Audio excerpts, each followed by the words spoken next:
తెలంగాణలో ఒకవైపు ధాన్యం కొనాలంటూ అన్నదాతలు ఆందోళనకు దిగుతున్నారు. మరోవైపు అధికార విపక్షాలు పరస్పర విమర్శలు గుప్పించుకుంటున్నాయి. రైతుల ఉసురు పోసుకున్న పార్టీ మీదంటూ దుమ్మెత్తి పోసుకుంటున్నారు.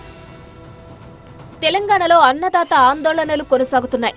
ధాన్యం, మొక్కజొన్న కొనుగోలు చేయాలంటూ రాస్తారోకోలు ధర్నాలకు దిగారు రైతులు. నెలల తరబడి ధాన్యాన్ని కాపాడుకోలేకపోతున్నామని ఆవేదన వ్యక్తం చేస్తున్నారు. అకాల వర్షాలతో ధాన్యం, మక్కలు తడిసి మొలకెత్తుతున్నాయని వాపోతున్నారు. వారం రోజుల్లోపు ధాన్యం, మొక్కజొన్నలు పూర్తిగా కొనుగోలు చేయకపోతే ఆందోళనలు తీవ్రతరం చేస్తామన్నారు బీఆర్ఎస్ నేత కోనేరు కోనప్ప. ఒక్క వర్షం పడితే రైతుల పరిస్థితి ఏమవుతుందో ఒకసారి ఆలోచన చేసుకోండి. మీకు ఈ కాంగ్రెస్ పెద్దలకి ఏమాత్రమైనా సిగ్గుశనం ఉంటే ఈ రైతులకు సేవ చేయండి.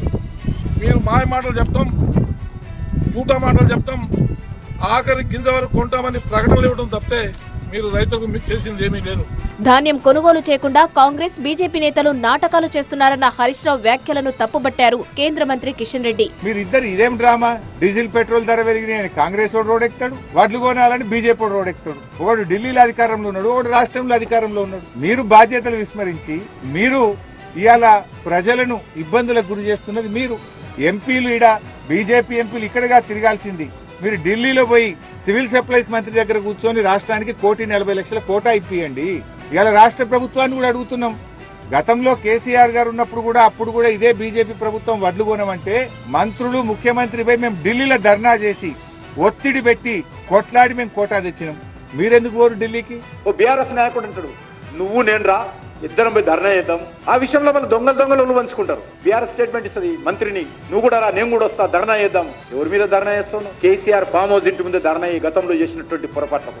మా దగ్గర ధర్నా కాదు, ఫామ్ హౌస్ కు ధర్నా మీ పార్టీ నాయకుడు ఇంటి ముందు. మీ న్యాయంలో ఎంత పొరపాటు జరిగాయో ప్రొక్యూర్మెంట్ లో. ధాన్యం కొనుగోళ్లపై బీజేపీ వాస్తవాలు వక్రీకరిస్తోందన్న మంత్రి తుమ్మలపై ఆగ్రహం వ్యక్తం చేశారు బీజేపీ నేతలు. ప్రజలు అసహించుకునేటట్టుగా వాస్తవాలను వక్రీకరించి వాళ్ళ బాధ్యతలను విస్మరించి మంచిగా చేసేటటువంటి ఇప్పుడు ఈ లెక్కలన్నీ మీరు కరెక్ట్ గా ప్రొజెక్ట్ చేస్తారు. భారతదేశంలో ప్రొక్యూర్మెంట్ అంతా, తెలంగాణలో జరిగిన ప్రొక్యూర్మెంట్ అంతా, మీ జీవిత కాలంలో దేశం మొత్తం పరిపాలించేటటువంటి బీజేపీ ఒక్క తెలంగాణ రాష్ట్రంలో చేసినటువంటి ప్రొక్యూర్మెంట్ చేయలేనటువంటి అసమర్థులు. 3,600 కోట్ల నుంచి 26,000 కోట్ల రూపాయలు ప్రొక్యూర్మెంట్ మీద ఒక తెలంగాణ రాష్ట్రంలో భారతీయ జనతా పార్టీ ప్రభుత్వం మోడీ గారి నాయకత్వంలో ఖర్చు పెడతా ఉంటే వీళ్ళు పనికి రానటువంటి మాటలు. కష్టం ఉంటే సహాయం చేయాలని అడగాలి, కలిసి కూర్చోవాలి, మాట్లాడాలి.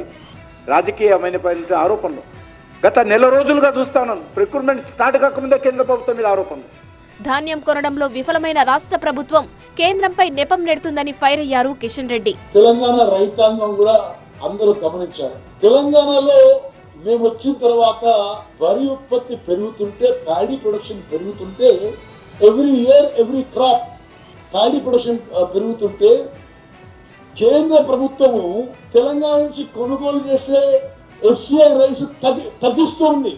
రైతులు అమాయకులను, భారతీయ జనతా పార్టీకి నోరు లేదనో, ఈరోజు మా మీద వాళ్ళ అసమర్థత, వాళ్ళ తప్పిదాలు, వాళ్ళ పొరపాట్లు, వాళ్ళ చేతగానితనము కేంద్ర ప్రభుత్వం మీద, ఎఫ్సిఐ మీద, ప్రధానమంత్రి మీద రుద్దేటువంటి ప్రయత్నం చేస్తున్నారు.